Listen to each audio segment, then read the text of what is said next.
कालितारा षोडशी भुवनेश्वरी समन्विते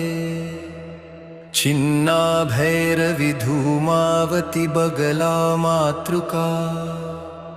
मातंगी कमलायुक्ते देवी त्वां प्रणमाम्यहम् नमोस्तुते महाकाली कालकालप्रभेनि नमोस्तुते श्मशानस्था भयनाशिनी योगिनी नमोस्तुते खड्गहस्ता मुण्डमाला विभूषिते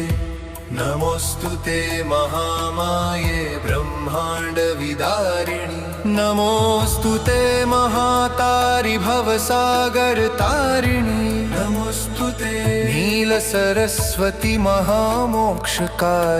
नमोस्तुते शब्दबीज स्वरूपिणि वरानने।